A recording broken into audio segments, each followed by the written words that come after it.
Welcome live here to Racing Hotspot Weekend Roundup. I am your host, Devin Poslusny, alongside Dave Poslusny. Hello, everybody. So, I'll warn you right now, within a minute of the show, this is going to be we're going to try to keep it a short, usual hour show, but we might go a little long.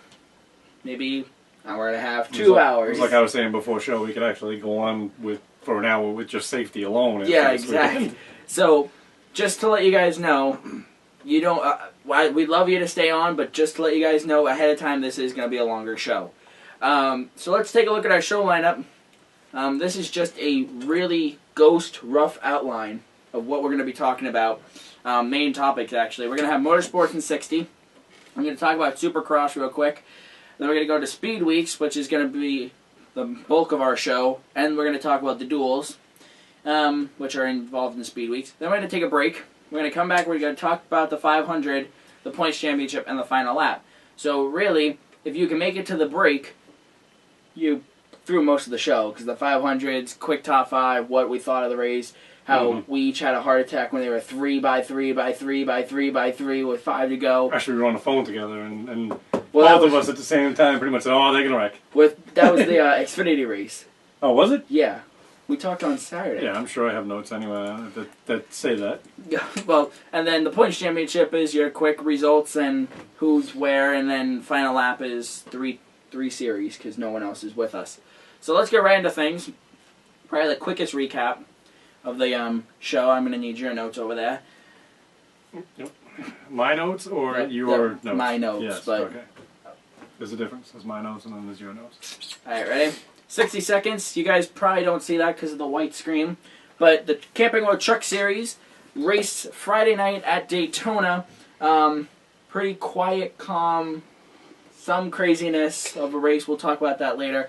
Ray Black Jr. finished 5th. Austin... Oh, my.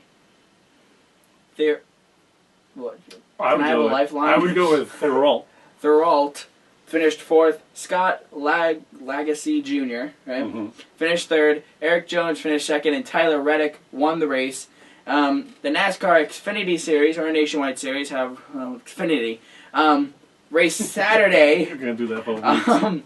And we have a lot of things to talk about that, but like I said, we'll talk about that later. Brad Keselowski finished 5th. Austin Dillon finished 4th. Ty Dillon finished 3rd. Chris Buescher finished 2nd, and Ryan Reed won the race. Was it just me, or were you cheering when Ryan Reed won? Oh, I was definitely cheering when Ryan Reed won. Because there's his car. That's 60 seconds. I gotten better. You were close. Well, here's his car. You guys can faintly see that. That's old Ryan Reed's 2014 paint scheme.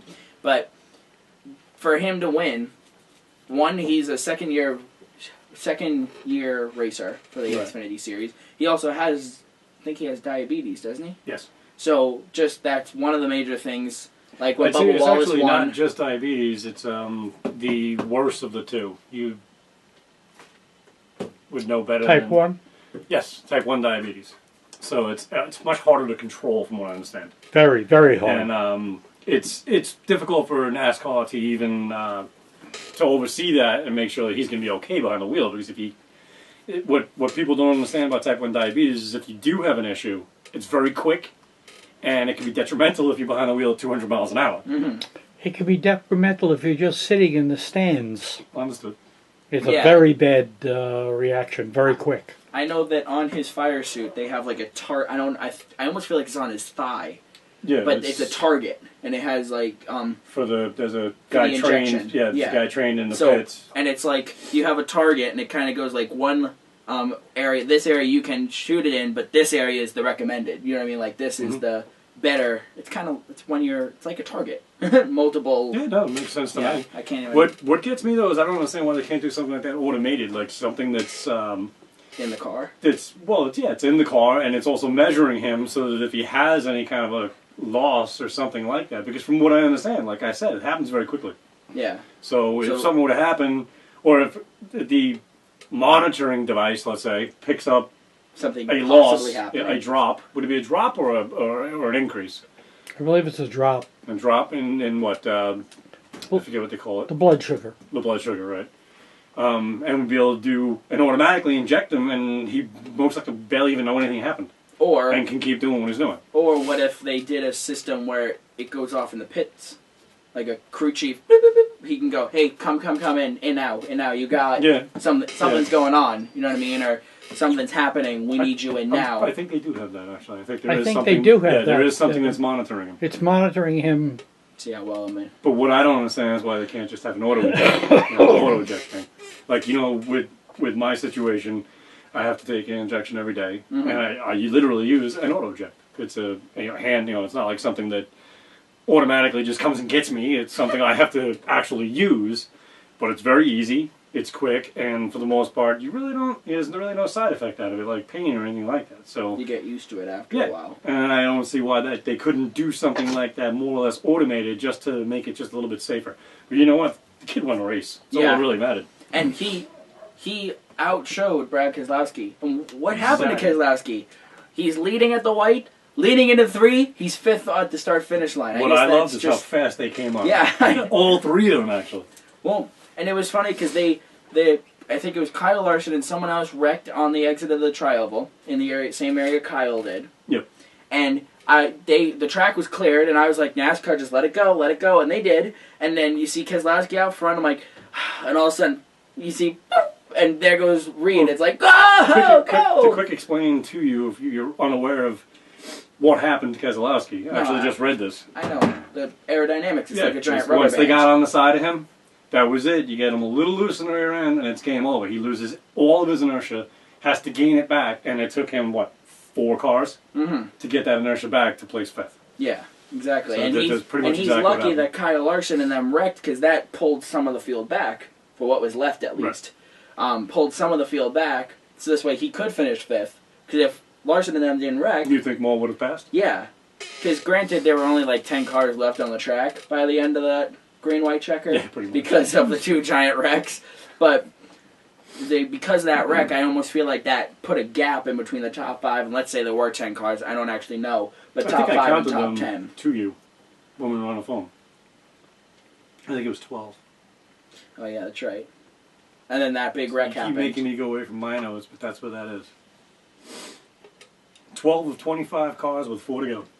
So that pulled the top 5 away from the other...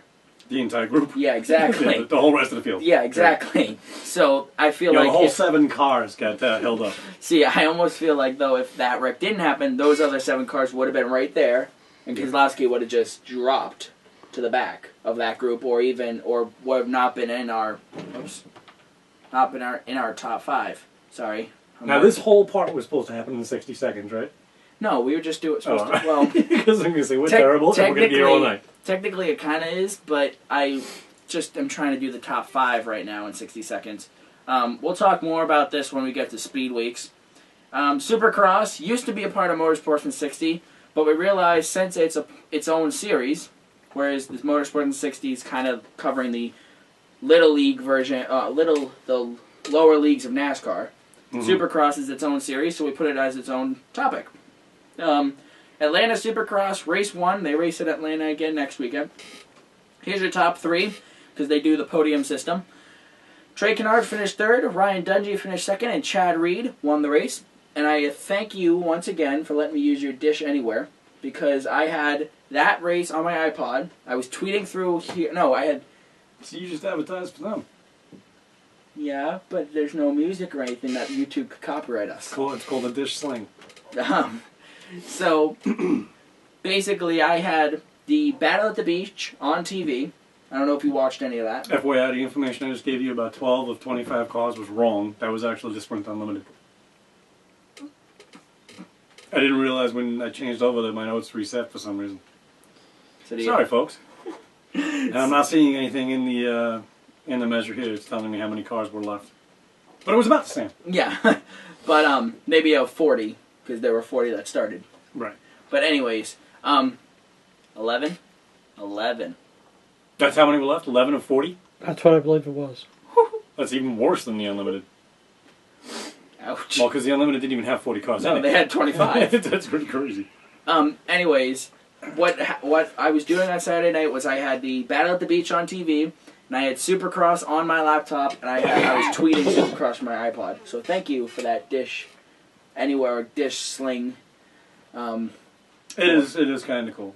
Yeah, and yeah. Anyways, moving on. Supercross will race on next Saturday night from Atlanta again. I think a different course configuration though, because with Supercross and they can just switch the dirt around to make a completely different course. So now to our Speed Weeks. Are you caught up? Well, I don't know which page you want me on, so I would prefer to be looking at my notes. Well, go ahead. I'm good now. I just needed that because the Motorsport in 60. Anyways, Speed Weeks. This was originally just the Budweiser duels, but I realized there was no other good way to talk about the whole Speed Week's entirety, including the qualifyings, which, once again, we had another issue in Nation or Xfinity Series qualifying. But to talk about the duels real quick, they raced Thursday night. Duel number 1, top 5 finished this way. Clint Boyer finished 5th, Tony Stewart finished 4th, Joey Logano finished 3rd, Jeff Gordon finished 2nd, and Dale Earnhardt Jr. won the duel. Duel number 2 was a little bit more crazier than Duel 1. Yeah, Duel 1 was pretty calm, but I did have a question for you, and I want to make sure I was corrected before I even said it, but I'm just going to say it because I got to ask him on air. During the duels, Junior was actually using his nationwide team, or I'm sorry, Xfinity team, correct? It was the full crew. I heard somebody say that he was actually using his Xfinity number 88 pit crew for that race. You didn't catch that? No. I could be wrong, but I'm pretty sure I was right. Alright, and just so you know, guys... Of course, if Devin would, once in a while check on my notes, he'd actually make notes to answer my questions. Now I don't have to bother. Just so you guys know... I still haven't gotten a raise. I don't even get paid. My dog, and no contract. My dogs are outside, right by the door, so if you hear barking, Woof, woof. that's why. But that couple barks is a lot better than what we were hearing in there. They're big dogs. There before the show. So duel number 2, a little crazier, but including some drama between Denny Hamlin and Danica. But anyways, top 5. Martin Truex Jr. finished 5th, Greg Biffle finished 4th, Carl Edwards finished 3rd, and Kyle Busch finished 2nd, and Jimmy Johnson won duel number 2. Hendrick Power was so dominant this past weekend, Speed Weeks.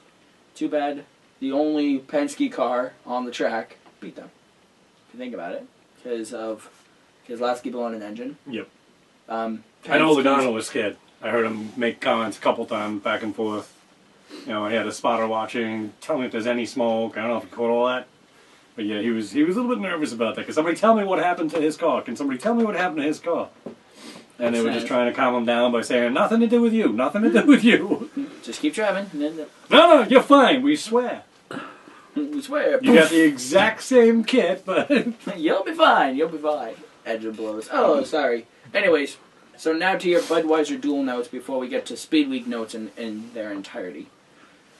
Not much to say, otherwise I would have jumped in, to be totally honest with you. The first race was rather clean. Second race was definitely a lot more, as you can see. The first, my notes have like 3 sentences from the first race and like 12 from the second. And the Denny and Danica thing, I still say, I'm not really sure about that. I'm not sure who was right or wrong there. I don't blame her for being upset, but I think he really was trying to help her out. But it's so hard to determine from watching it on TV. We're not behind the wheels of these cars, so we don't know. Yeah, exactly. And I haven't heard anything more about it either. They seem fine. Well, they should be. It's you gotta let things go sometimes. It's just the beginning of the season. You want to hold a grudge like that right off the bat. Neither one is going to win anything. Well, during the preview, they had a comment from Denny that they had a steak together. Yeah. Nice. They sat down and talked and had a steak together. You do realize they are friends outside of yeah. Apparently no, as in real friends, not just friendly. They are actually friends. Apparently he accidentally walked into her RV because they were parked next to each other. Right. And he said that she already had dinner made, so she was like, oh, you know what, just... And I guess that was them making up for... Or right. Making amends. Yeah, her making up for getting in his face after Thursday night.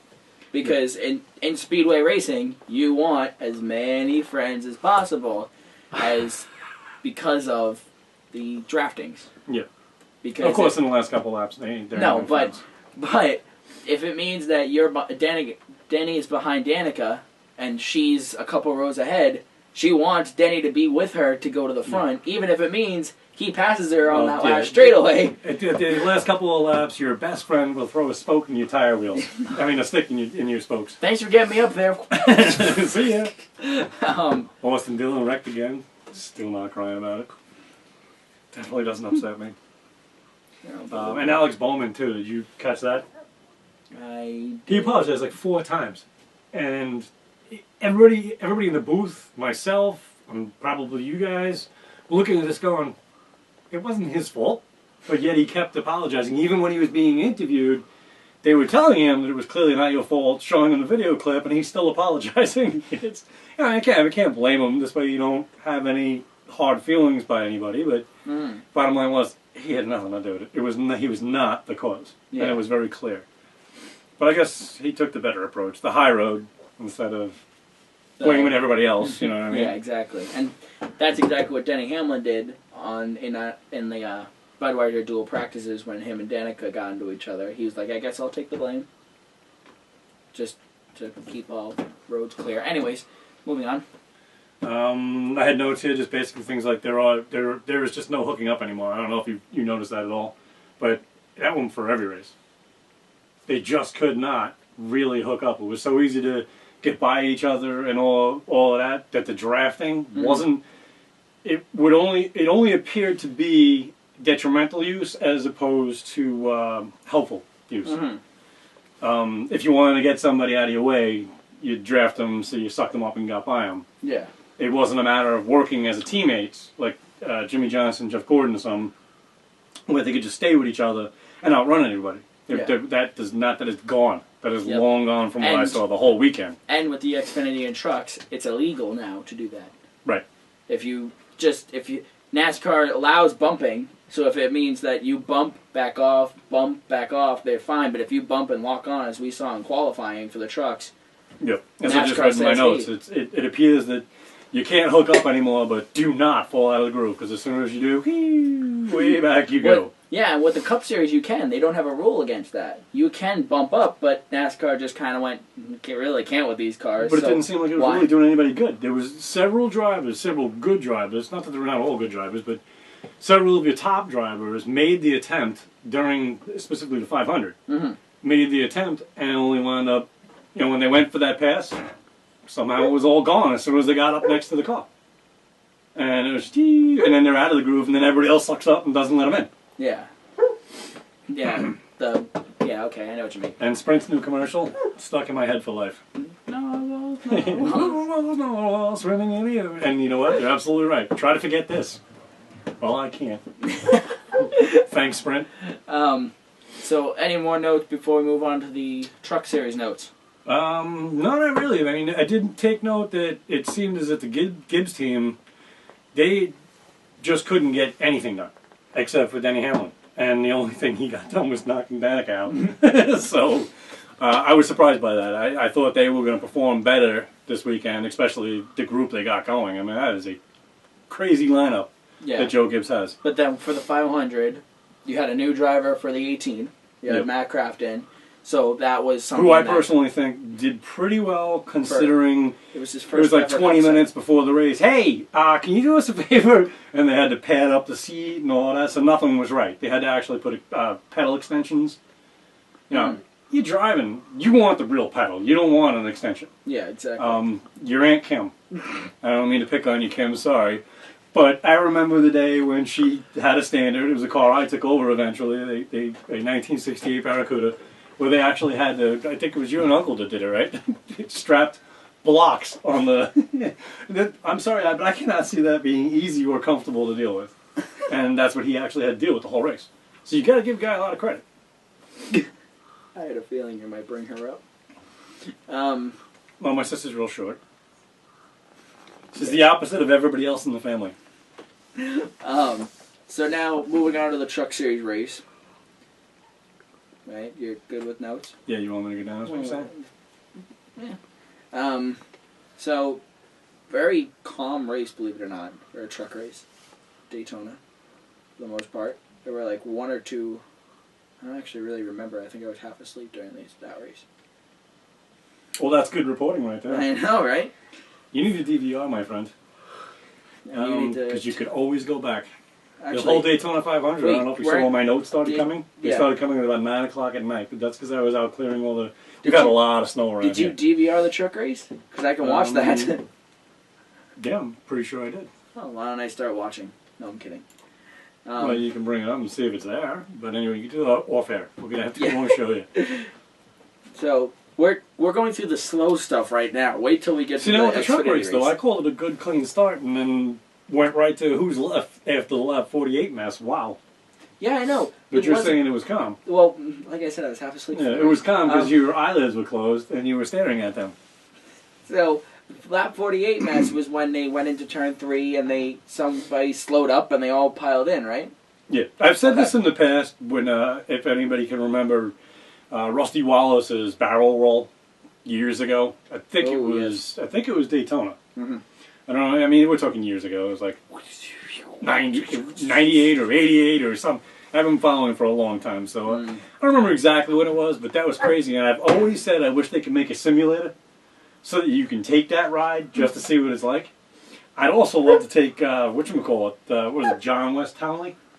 The ride he took. That was pretty wild. Woo! He actually did a full 360 as a car in the air, but never, rolled or anything. Just whee all the way around, where he went up in the air, saw the whole racetrack, and he was back on the ground facing the right direction. That was amazing.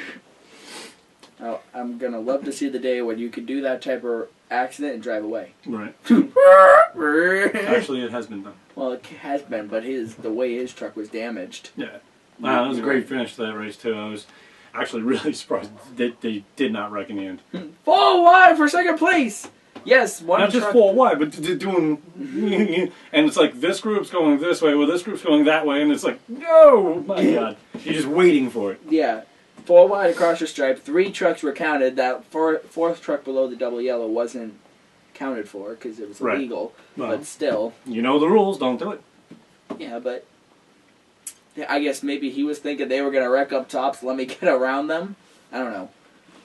And another newbie, Tyler Reddick. I want to congratulate him. Very great job by him.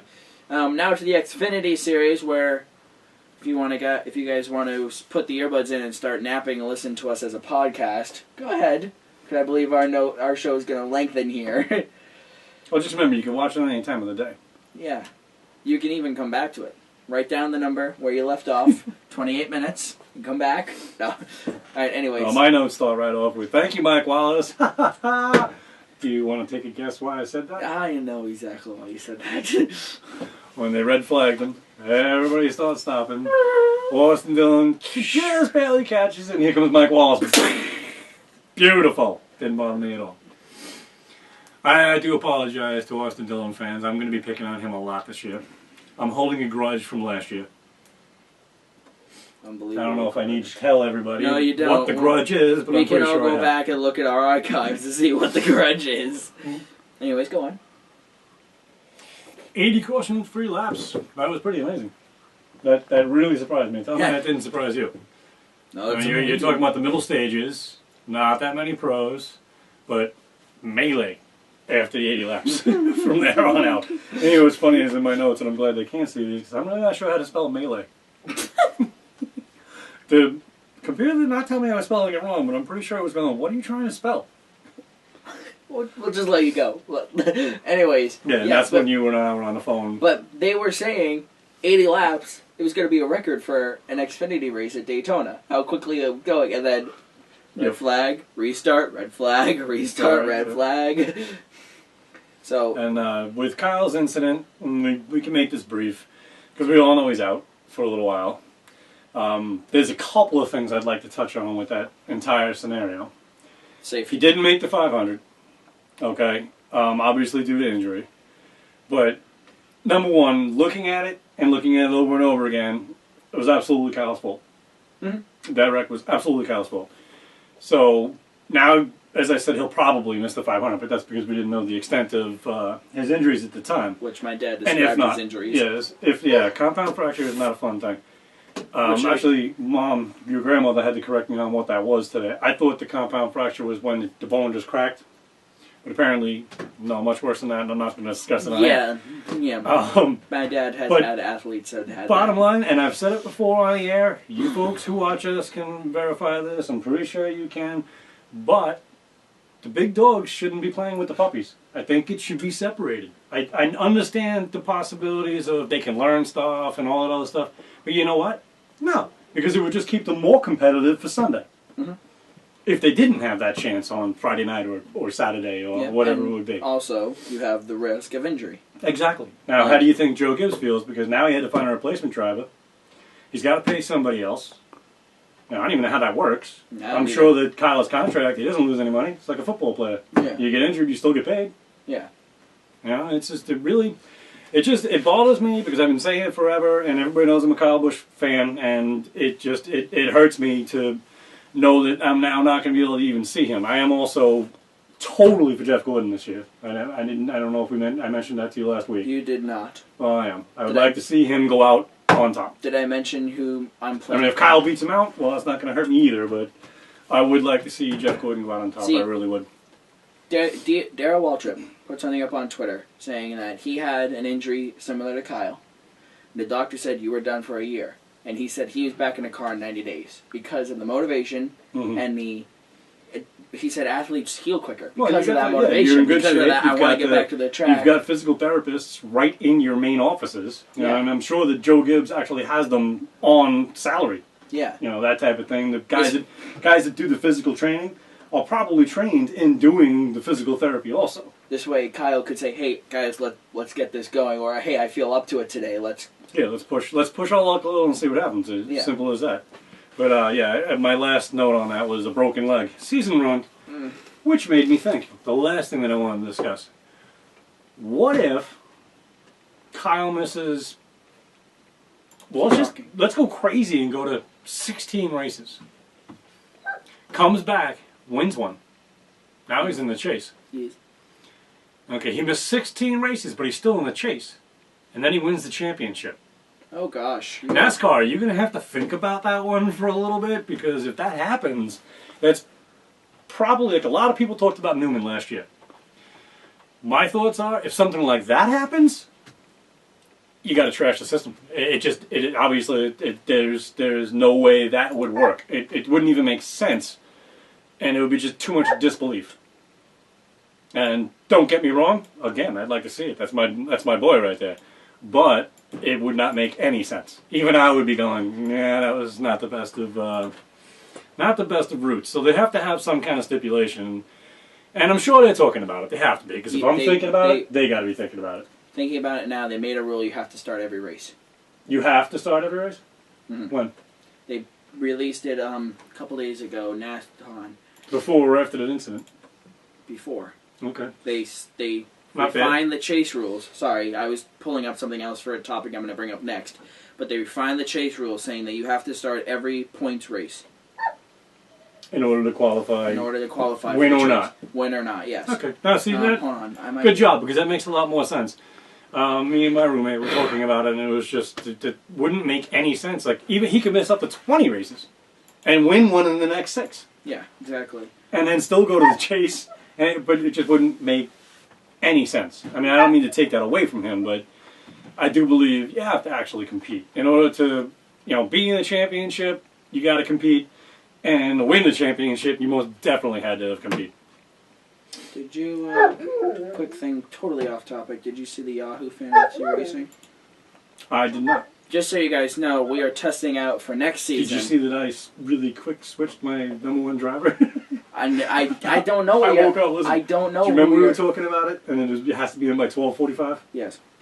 I woke up, and I'm lying in bed, and I'm going, what time is it? Because I don't have a clock in my room. So I had to quick shuffle through my drawer and grab my watch. So it was like 12:10. I'm going, they ran out and quick switched it. So what we're doing is for next season, we had mentioned this last week, how we were trying to figure out a way to involve you, the fans, in the points championship. Well, I know that NHMS used this system called Yahoo Fantasy Racing. which some people are going to have a tough time using, such as you, Grandpa. No, I thought about it. If Well, we no. set him up, once he's set up, I think it'll be easy for him. Well, he's not able. He doesn't use the computer constantly. Maybe how You can use it constantly. You gotta go and make your picks. You get an email reminder. how Pretty simple. Okay. You'll be able to handle it. Not till next year though. No. We're just me and him are gonna run this year, and we'll take it from there, and then we'll open it up. Anyways, so Which is gonna probably get crazy, but we're trying it out. This way, next year we can just put it up online and say, "Hey guys, come on, join us." yeah, join our team. Yeah, join our group. Hold on. They There's are all teams within a group. The group would be Racing Hotspot. Yeah, exactly. Hold on, I'm trying to find the chase update. Actually, that's not what you article. called the group. It was Racing Hotspot what was it? Points championship. Points Championship. Where is it? Anyways, keep going. So how badly did I do? Because the guy I switched to did not finish the race. You Well, beat actually, he me. did. In You 33rd. You beat me. Did I? 170 to Oh, 144.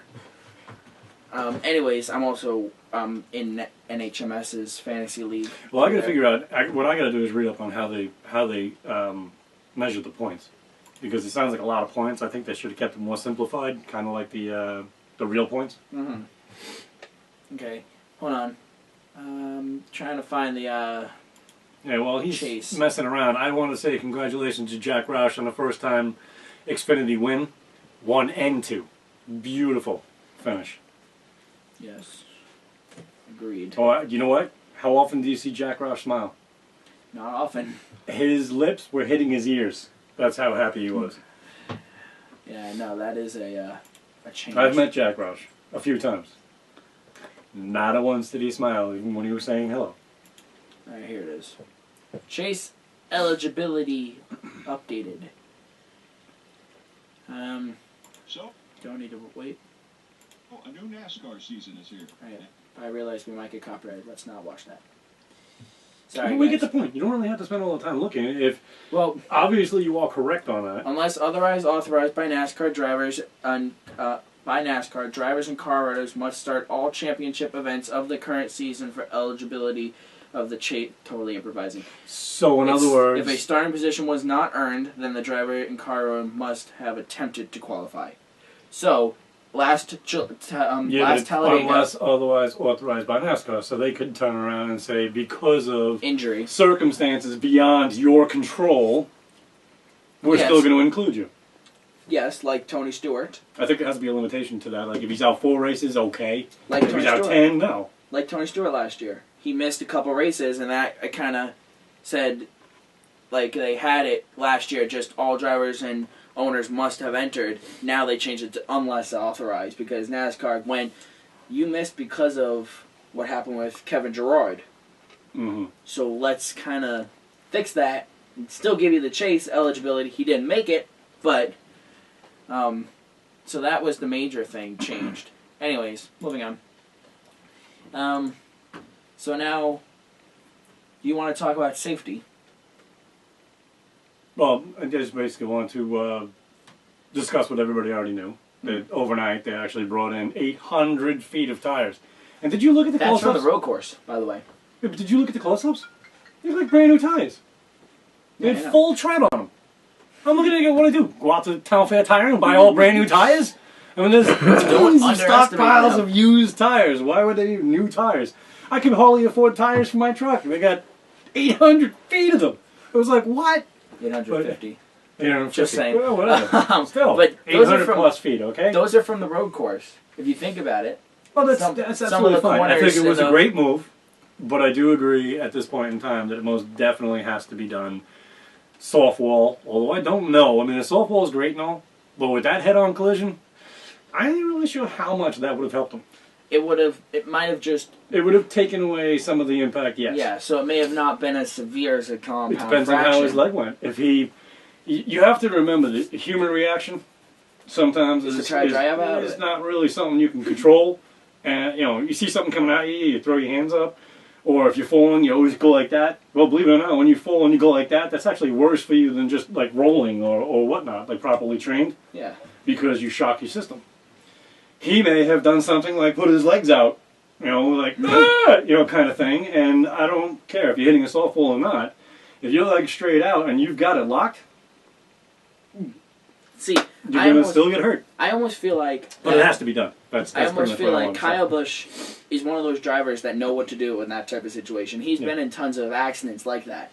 So I almost feel like it was a malfunction issue. Like, you know how when Danica Patrick hit the inside wall in 2012 in her Budweiser duel, the steering column went straight up? All right. You know what I mean? That could have hit her and hurt her that way. Because she did everything right. She let off. She probably brought her feet in close to the seat and just kind of like curled up. But if that thing came up and hit her, that's a mechanical thing, not her. So maybe when he hit the wall, the drivetrain came up and jammed something his... like the you know pedal, what I mean? even your pedal controls and whatnot. Exactly. So he might have done everything correct by throwing his hands up, tucking his feet under, but that drivetrain might have came up and caused the compound fracture. You know what I mean? Yeah. But I have to say two things. One, great job by the Daytona safety crew. They're probably the best in the business. Very fast. Because they were there. Yeah. They were there. And also Kyle, Kyle, they were there. Yeah, that's true, too. I actually said it. I saw him hit the wall. I'm going, oh, man, get to him.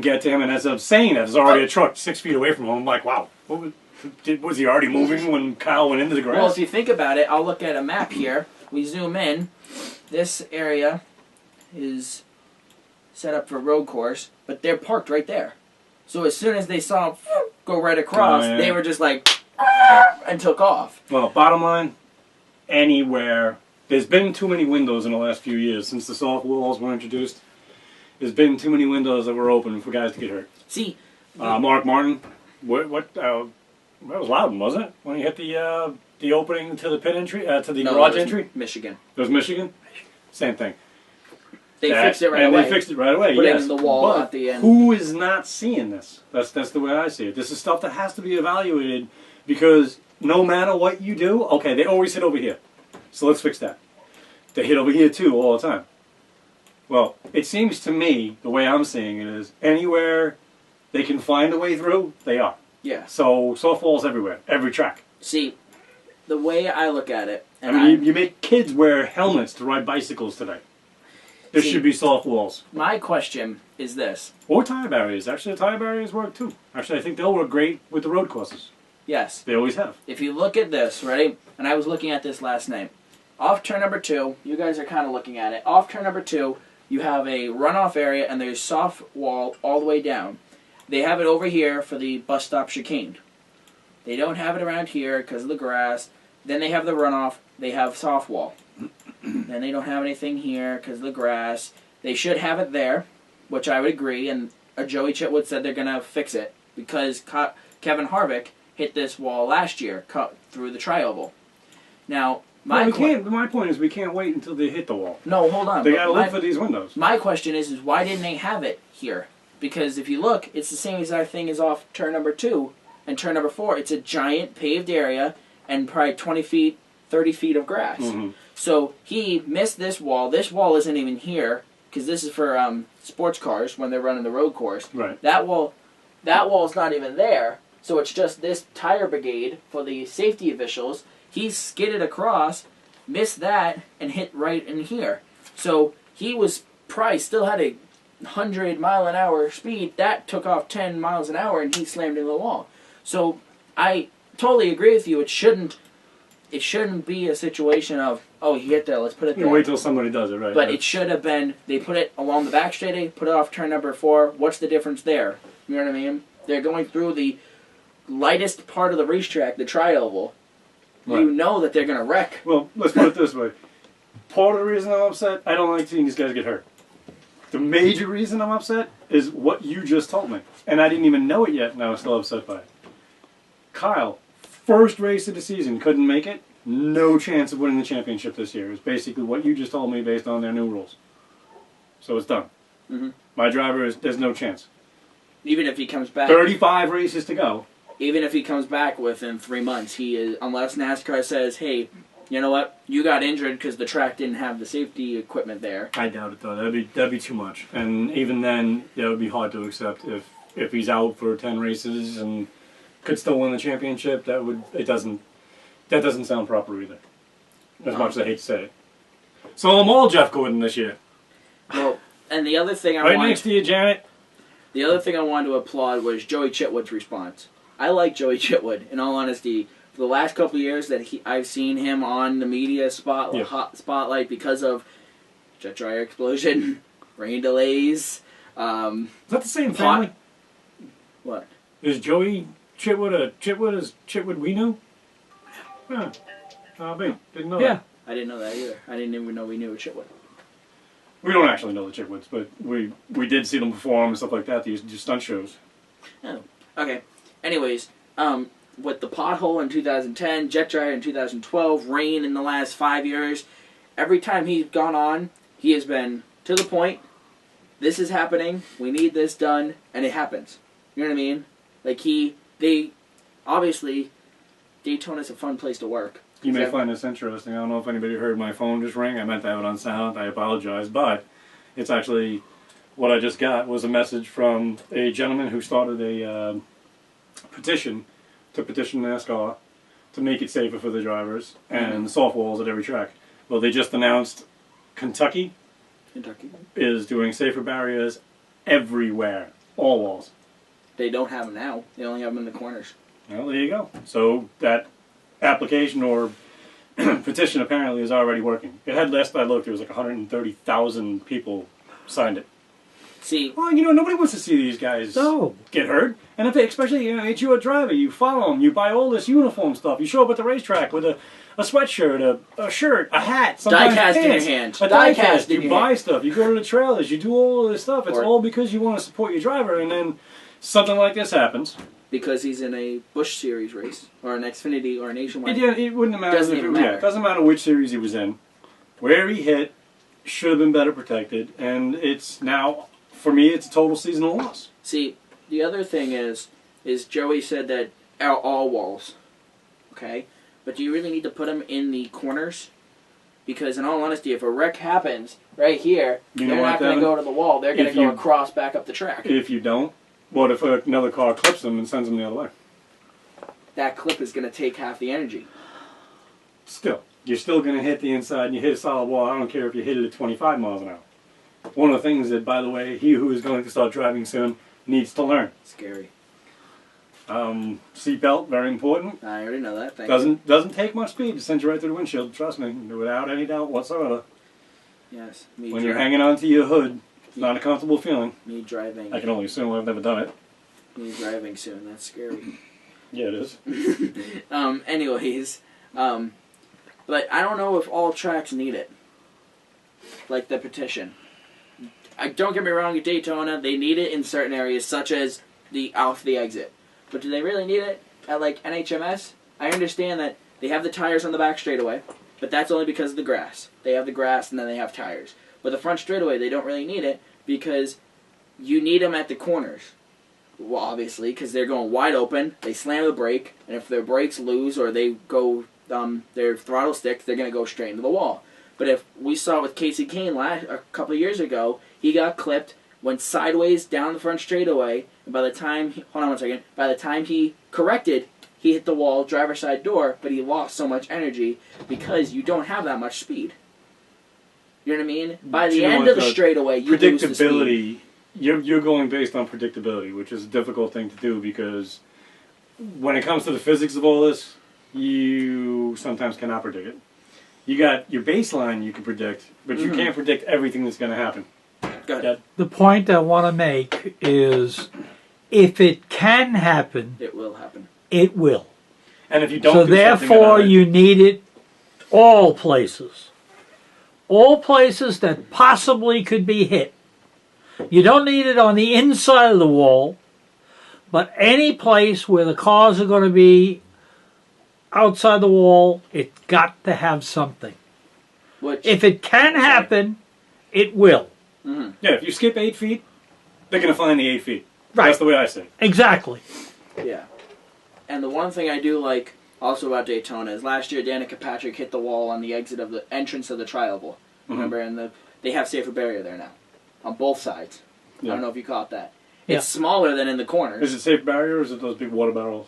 No, it's safer barrier. Safer barrier. It's smaller. It's narrower than in the corners. The corners, I think, are like this far off by about 2 feet. But in the straightaways, it's probably 6 inches to a foot off. I tell you, I wouldn't mind being the guy that came up with the safer barrier. Well, I found history.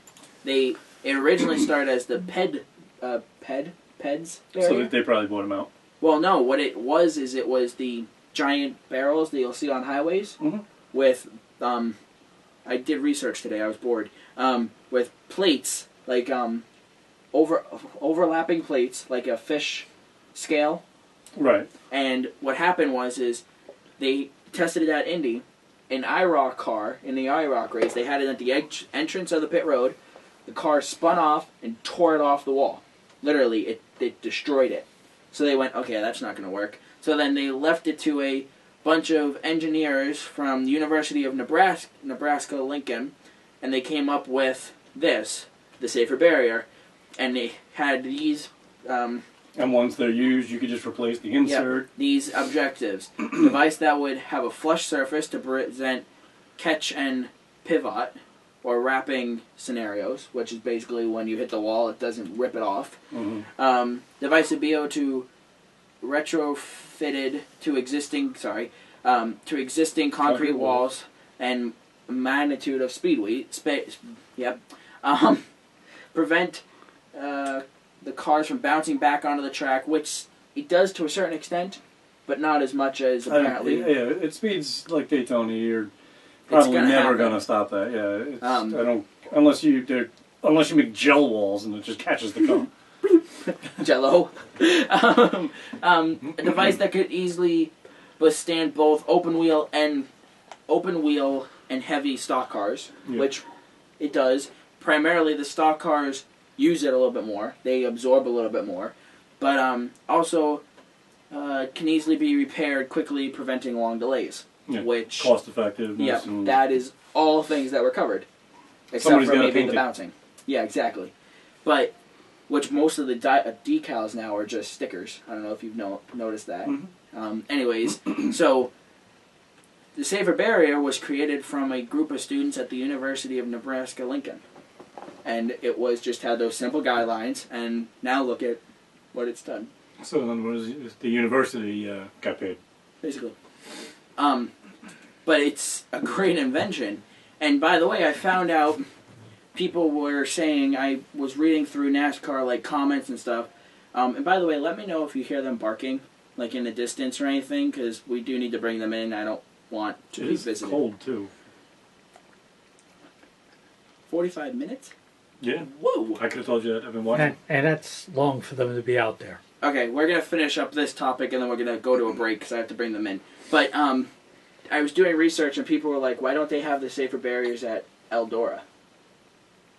Which would make sense. It's a NASCAR sanctioned track. They should have safer barriers. But I found out why. Because the NASCAR safety coordinator, I'm not sure his name, went to Eldora and said, we're not sure how the barriers are going to react with dirt. If you think about it, the dirt is constantly changing. Before the race, it can be this thick. As soon as the race goes on, it packs down. Is the wall attached to the wall, or is it attached to the ground? It's attached to the wall, but if dirt gets under there, how is it going to react? Is it going to become just a straight standard wall? Send that question back to the University of Nebraska. Well, and then they also determined that it was dirt, so they're going to have speed, but they're going to be sliding most of it. You know what I mean? As you know, Kyle Larson, he goes in that corner, he's like, ring, and he's just if you're going to hit the wall, it's going to be a tail end. Yeah, exactly. And worst case scenario, he gets spun around, like I think Ty Dillon did last year. But by the time he clips the wall and spins around... Him I do like, by the way. By the time he hits the wall and spins around, the front end's already lost 75% of the energy that he had. And that wasn't even much, because he's only throttling it. So, so I think we're good as far as that. When we come back, if you want to say anything else, I gotta get them in. If you want to say anything else, we can talk about that. I'll go to commercial. But yeah, so we'll be right back. On the other side of the break, we'll talk about the 500, the Points Championship, and the final lap, and other final thoughts on Speedweeks. So we will be right back.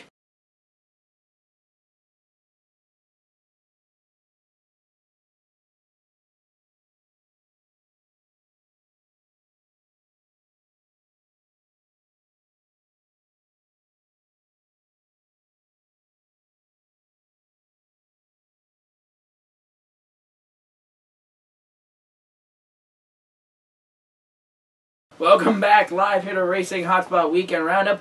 Had to bring the dogs in, 45 minutes out in the 2-degree cold. Sorry, pups. Anyways, moving on. Daytona 500. Quick notes, I believe, for both of us. Just a quick note for those animal lovers out there. We did check them out. They are fine. Yes. They're okay. They're very big dogs and Sorry. very heavy fur. Yeah, they're like 90-pound dogs, so they're not like little chihuahuas that got lost in the snow. And Kim. The Great American Race was raced yesterday. Here's your top 5. Finishing 5th, Jimmy Johnson. Denny Hamlin finished 4th. Dale Earnhardt Jr. finished 3rd. Kevin Harvick finished 2nd. And Joey Logano won the race. My dad was a little ticked off at the winner. He was actually making the joke while they were 3 wide, he was out front. Boom! The engine blows and everyone gets into it. Could have happened. Well, the thing is he was like, that would be so bad because everyone would slide. I'm like, but in that situation, it happened so quick. They just went, hold the wheel straight. Just, He had it. Nobody was catching him. So No. they were trying like mad. Teams and whatnot pairing up, and there was no catching him. He had it. One thing I didn't like about the finish is how they ended it. I do believe they should have been able to race around to the end. Thank you. But I will say this: I don't think it would have made any difference. No. I think they still would have came in pretty much the exact same order. If there would have been any changes, it would have been third through whatever. But it makes sense why they did it because it happened, as NASCAR said afterwards, the wreck happened at the beginning of the pack. You had more people coming. So they didn't actually know what was going to happen. Right, they were trying to slow down the back of the pack. And if it was like the last 2 cars, like in the Xfinity race, then maybe they would have let it go. But being that you had other guys coming around full speed, they didn't know if that guy was going to go up into the fence and into the... granted, it all sorted itself out. Right. And no one really got hurt except for that couple cars that were involved. All I know is Jeff Gordon. I thought it was unbelievable how he was able to stay straight. And he didn't have to do anything. He just sat there like this. It was other cars hitting him, keeping him straight the whole way down the stretch. It was like, oh my God, what talking about luck? Hit. Granted, the car was completely mangled, but still, I mean, but I loved his. Every time he got at it, somebody would put him back in, and then back in, and it was unbelievable. I love his reaction in the interview. He was like, "Hey, it is what it is." You know what I mean? Like it's his last Daytona 500. He could have been totally like, "Dang it!" But he's like, "Is what it is. It's racing." We'll move on with the other 35 races. Yeah, he's a big boy compared to some of the younger whiners, I guess. But most of the race it was calm. Which surprised me. Single file racing in the front, double filing, maybe 1 or 2, 3 wide, and then I swear, all the crew chiefs had a button. 10 to go, boop, and they all just went right on top of each other because it was. I tweeted 3 wide for the lead because they're like that was it. It was 3 by 3 by 3 by 3 by 3 by 3 by 3, and my dad and I were looking at each other going, "This isn't going to work." I think one of the announcers said it was the last car was the last car on the first lap was 3/100ths of a second behind the leader. This doesn't happen. It's pretty close. Yeah, but my dad and I were saying how that's not going to work, but yet they were getting into each other. I don't know if you knew that when you saw that. They were getting into each other and they were keeping it. It's like... Keeping each other straight, just like they kept Gordon straight. Yeah, exactly. But usually if one person gets into another, a guy will overcorrect and that happens, but... And then it was funny how they were going with like 5 laps to go when the caution came out. I saw Allgaier blow up on the middle of the back straightaway. And I was like, he blew up! And my dad goes, what? I'm like, they changed the camera angles. Uh-oh. And he goes, they're going to let him go. I'm like, if there's oil in the dead middle of the racetrack, NASCAR has to throw a caution. Yep. Especially the way they were racing. Oh, how about Hornish? Sam Hornish. He was right behind Keselowski when he blew up. Yeah. Sam Hornish's camera just went oil, and he didn't wreck. Yeah. So, yeah. No, but if the drivers didn't know that, and they were still running 3 wide, 200 miles an hour, and that middle line hit oil, first car goes left, second car goes right. And nah. They would have closed in on him and held him straight. They would have just, boop, let's go, partner. But great racing after on there. Yep. It definitely made... 16 laps of 3 wide. Yeah, exactly. That's what the announcer said. 16 laps of 3 wide, then with 3 to go, and awesome evasive maneuvers on everybody. When Alger went, that nobody got into that. It was almost impossible when I was looking at it. I was like, Oh, wow, these guys are really learning the super speedways. Yeah, exactly. And they definitely made it so if someone who wasn't a diehard race fan like we are, and they were just watching the 500, they would have been like, really? This is super... You know what I mean? Like, if someone not diehard might have thought it was boring. No, to a non-fan, it could have been relatively... But yeah, at the end there, it got... seen as boring. At the end there, a non-fan probably would have been excited because you couldn't fit a Chihuahua on the inside line there because of how close You're they really were. referring to those Chihuahuas. You better watch out. Your Aunt Kim is going to throw you in the snow. Can she pick me up? Can she even reach me? I don't know, but she could pay somebody to. So, it wouldn't matter. Alright, anyways, to your notes, what do you got? I pretty much covered them all, except for, I did make this note. Congratulations to Sliced Bread on his first Daytona 500 win and being the first at the end of the chase. Mm-hmm. And then literally right after I finished typing the word chase, one of the guys on TV said the exact same thing. I couldn't believe it. I was like, well, can you read my notes? No.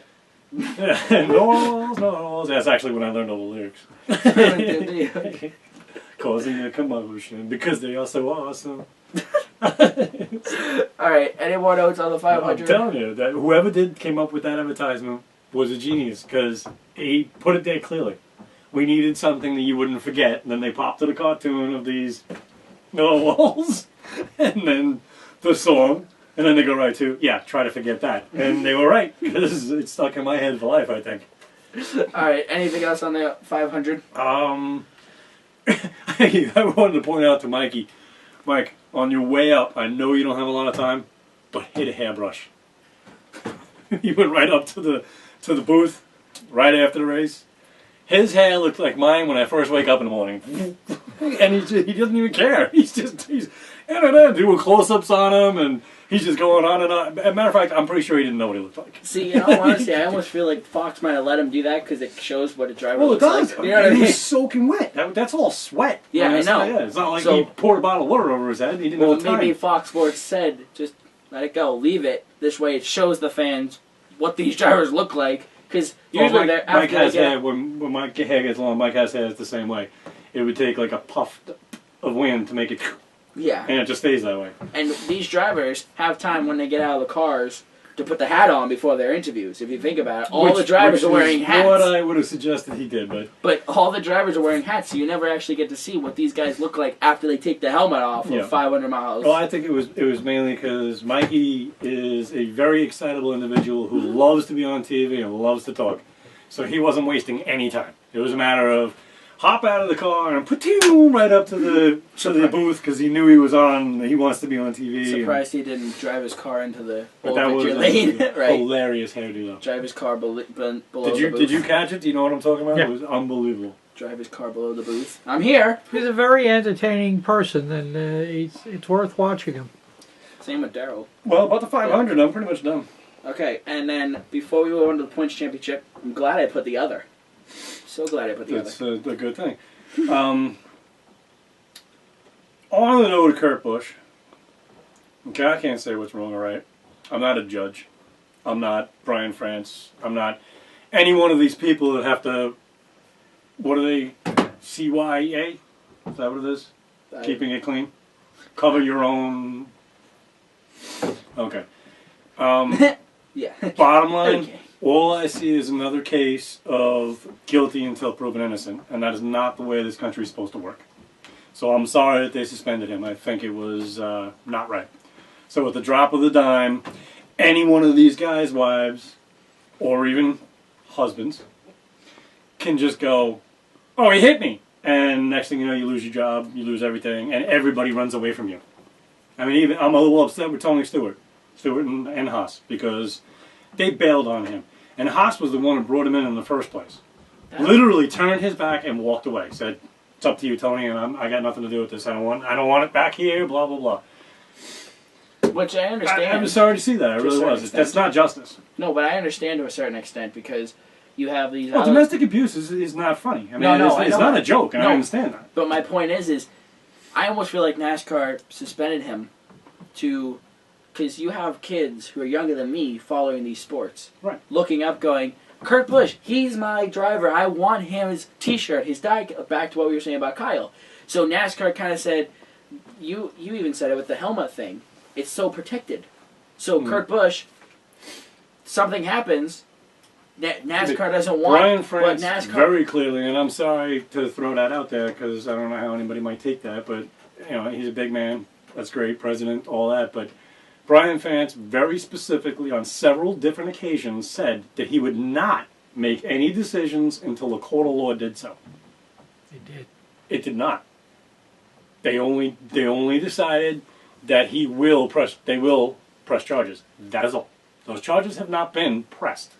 I heard differently. I heard that they Read the had whole article. evidence. No, I heard they had evidence, and that's what caused NASCAR to They get us. have evidence. All the evidence that the Dover Police Department had been given in, and that is what made the decision by this. Not even a judge, by the way.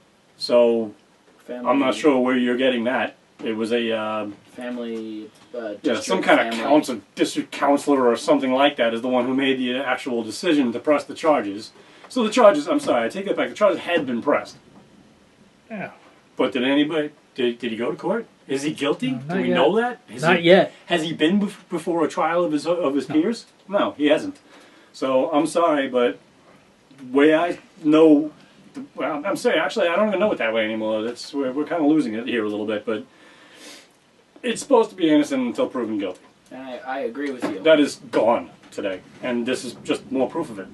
Well, I agree with you, but I almost, like I was saying before, I almost feel like NASCAR took him away because when something happens, you get punished for it. Well, everybody wants to protect and themselves. And NASCAR doesn't want these kids looking up to Kurt Busch going, not that they're going to understand this, but wait, he got allegations put against him and he's still racing?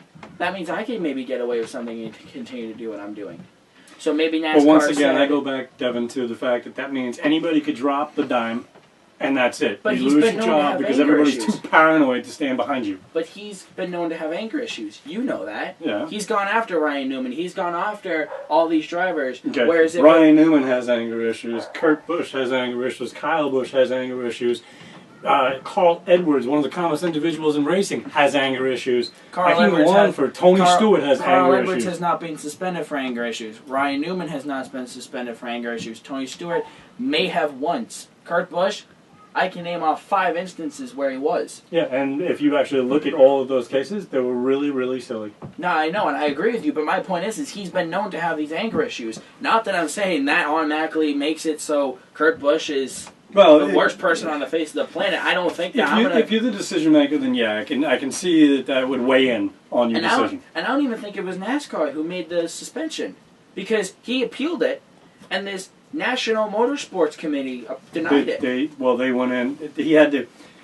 Well, he can't go to NASCAR with the appeal. NASCAR. It usually just goes to NASCAR with these types of suspension Right, appeals. it did. They turned it down, and then it went to the secondary appeal, which was actually the night before, if I remember right. Right. And who was it? That was the guy that he actually owns a major not smart jet. What do they call them? Learjet. Learjet. Yeah, he owns a major Learjet corporation. How did he get that position? Well, he sponsors a lot of auto sports and stuff like that, is what I read. But I have the whole article in here. See, I did bring it with me, but I didn't open it up. my first thought when I saw that he was appealed was, since when does NASCAR's court and a board meet on weekends? We all know that when something happens on the track, you've even brought it to my attention, they don't meet till Tuesdays. They don't wait for they make their ruling on Tuesday. Even in the Depending past, upon the severity and the circumstances, they can meet instantly. Remember, you've got those little boxes in front of you guys? They can go onto one of these internet things, and they can all meet instantly. Mm-hmm. No matter where they are or what. If it's severe enough... You're talking about like a Skype type thing. The Skype type thing, right. Well, there's another name for it, I think, for business, but they can meet instantly, and depending upon the severity of the thing, and they're afraid they're going to look like the football did. Oh, football covered it all up. Football's covering it. Then NASCAR was afraid that they were going to say, oh, yeah, NASCAR covered it up too. So NASCAR made a ruling. My dad did say that. Some of these football players have And these things against what do you them. call and it? they're Right, the still playing. football players started it. Now it's going to move into. It'll move into all sports. Like everything else does. Right, like everything else. So I don't know. And I agree with you, David. Innocent until proven guilty. Not in this country. Nobody has proved him guilty of anything yet. Never saw a court of his peers. Nothing to that extent. See, And it's unfortunate because there are things out there right now. Let's say I'll go severe actually. The Boston Bomber guy. They can't do anything with this. Every time they start trying, somebody brings up some other reason why you can't try them. And if they keep putting it off and putting it off and putting it off, okay, we know the man was guilty. Okay, we all know this. So here's the problem. Now you cannot put him before a jury of his peers that aren't all going to be thinking the same thing I am. Agreed. So now you just created an impossible situation, and that's the media's fault. see, like I said, I agree with you guys in the way of Well, his career is over. Let's just determine that. Well, now. NASCAR already said that there is a road that he can take to get back. And that is, I'm glad NASCAR said that, because it's almost like, we're going to suspend you, but you know what? We're going to somewhat apologize by saying, there is a way you can get back.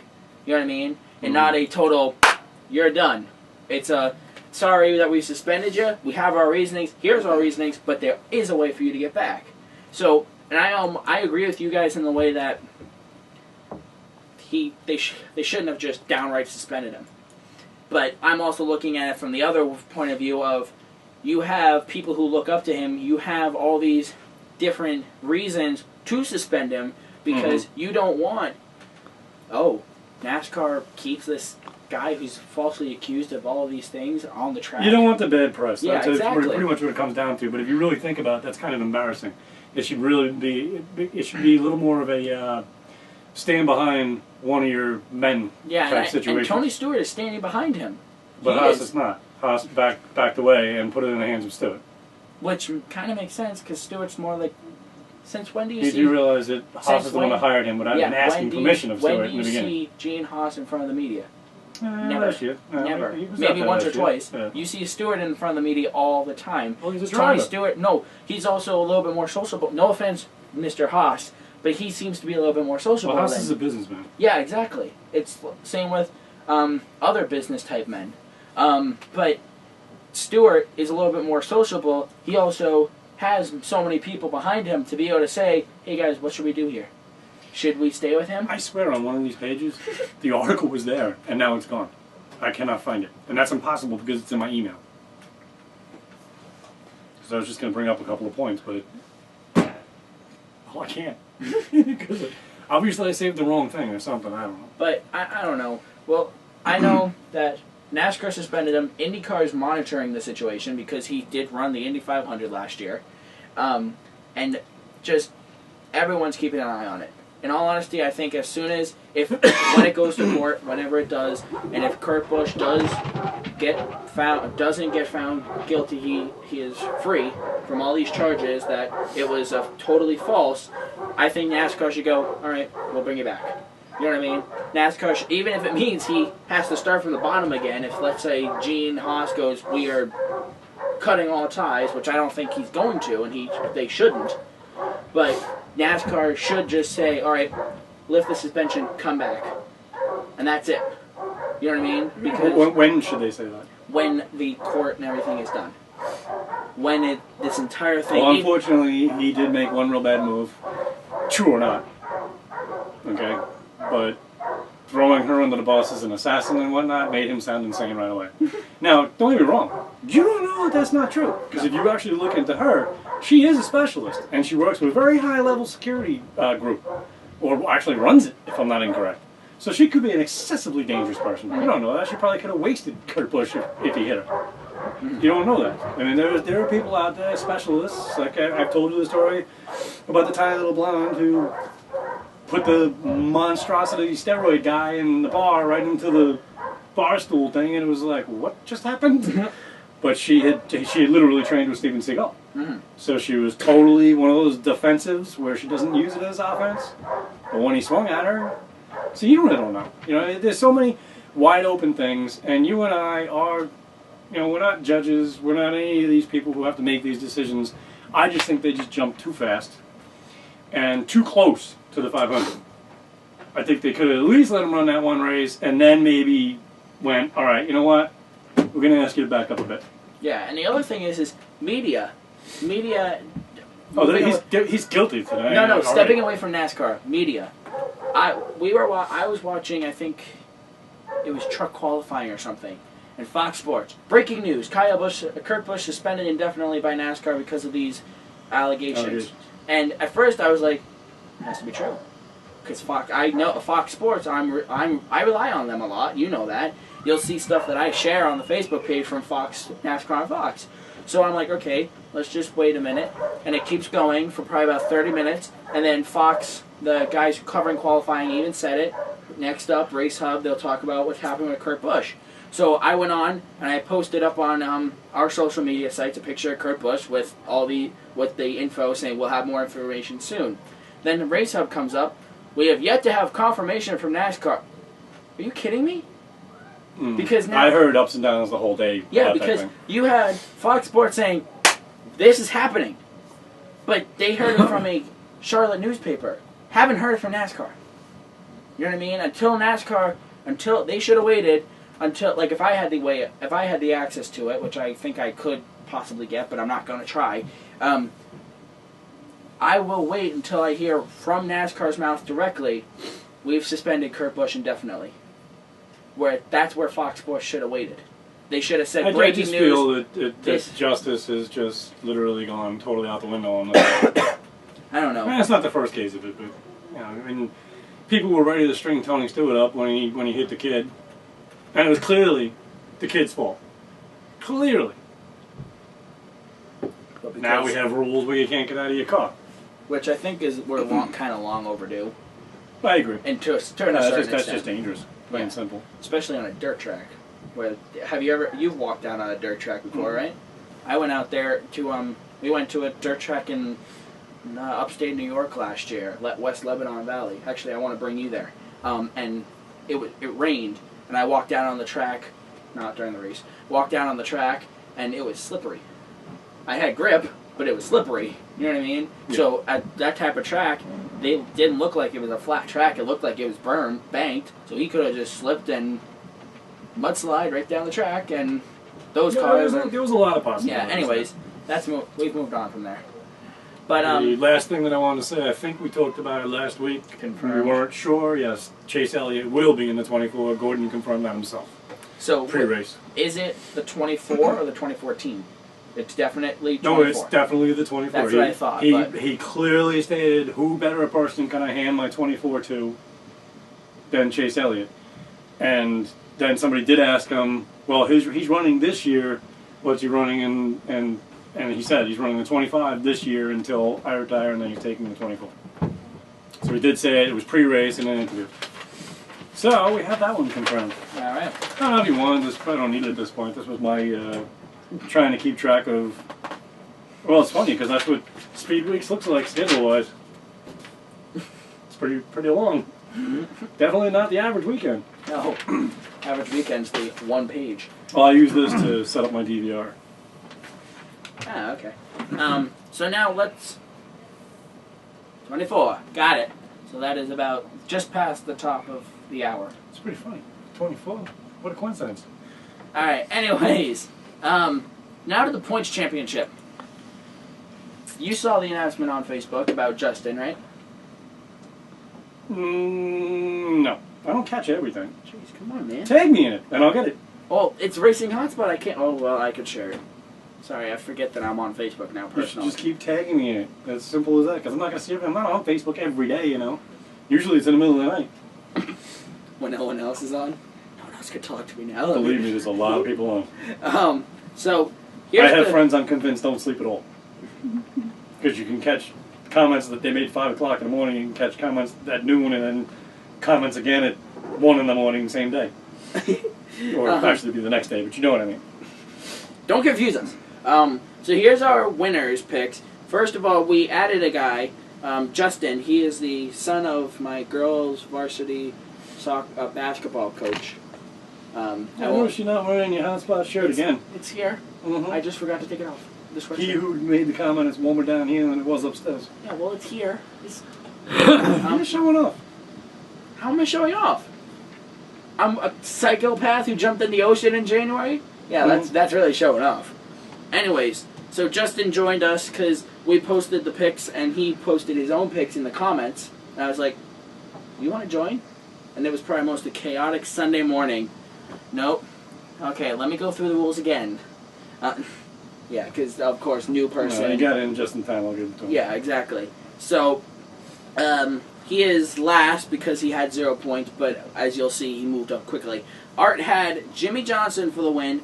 Trooper had Kevin Harvick for the win. I had Tony Stewart for the win. Oh, no, he had Tony Stewart for the win. I had Jeff Gordon for the win. Kristen had Carl Edwards for the win. Joe had Dale Earnhardt Jr. for the win. And Justin had Cole Witt, which actually wasn't that bad of a pick. I had Jeff Gordon in our other thing. Oh, did you figure that out yet? Figure that out yet? What? Look at it. They showed him now. It's showing now. But it won't show beforehand. Mm-mm. Okay, it's interesting. Anyways, back to the fantasy racing that we're testing for next year. Anyways, Cole Witt for first wasn't a bad pick. And I felt so bad for him because he sent me his picks and all the picks were taken. I'm like, I'm sorry. Well, that's how it works. So, Well, yeah, and of course, it's like the last second, do you want to join? Yeah, alright, I'm going to send you thousands of documents. Why? Well, we have rules, standings, procedures. But let's take a look at the results here. We'll take a look at the standings in a second. Art got second place, equaling 8 points. Trooper got first place, equaling 10. Dave got fifth place, equaling 2. Kristen and I both got 0. Joe got fourth place, equaling 4. And Justin got third place, equaling 6. So just to give you an idea of how close it was after the Unlimited, I won't say anything until it loads up. Come on. I'm confused. You said I got fifth place. How does that work? Pull up your picks and I'll show you. Fifth place. Harvick was the highest out of all the fifth place. Oh, okay. I got you. Jeez, this is like your fourth year of doing this. You don't know how to... Well, if you just keep changing the rules. Matter of fact, you know what? Whatever you're sending Justin, I want copies of it. Yeah, well, you have copies of them. Jeez, get with it. Anyways, here's the standings, which were posted up on the social media sites. Art is leading with 36 points. All the cheating you do and you're all the way down in 6th, that's pretty funny. Stupid doubler. Shut up! It's not very good. Stupid doubler nothing. Split Unlimited. Trooper is in second, 15 points, 21 points back from Art. You and Justin are tied. I was about to ask what T means, but I got you. Third, with 6 points. Joe is in 5th with 5. I am in 6th with 3rd. And Kristen is in 7th with 2. Wow, he destroyed it, huh? Do you Justin think, coming in. Yeah, I know. Last second, and he jumps right to the top. What the heck? Unbelievable. Does your mother notice? Yeah, she knows. Sorry, she's not down here complaining. I'm wondering if we should put in a halfway season cutoff. Whoever's in 7th gets cut off from the put. Kidding. Actually, you could do something like that for the chase. Well, we do. Top. I don't know how we do it. Anyways, so far the winners are Art and Trooper. Art has 28, but really he only had 14 because we doubled it for the Sprint Unlimited. Now let me see. He was able to pick first last week. Yeah. No. I Normally, don't understand. when you're the winner, you pick last. He wasn't. He didn't pick first last week. He picked first for the Unlimited because that was a reward for winning the championship. And then for the 500, we went reverse. Last went first. First went last. I'll take your word for it. There was confusion between him and I when I sent him I his thought picks. that I thought it would be first pick for the season. 500, and then we would change back. But that's okay, But I don't understand the 36 points. Because you got the bonus points. I got 24. 28. Didn't I get 28. 28 for the, what do you call it? For the Unlimited. Right, and then I just got 8? Yeah. Because now we're back to normal points. All right. The unlimited was a winner gets double, everyone else gets single digits. This Okay. way, the Now, winner. there is a bonus, though, if you actually pick the actual winner. Yes, if you Which pick you the did act- not.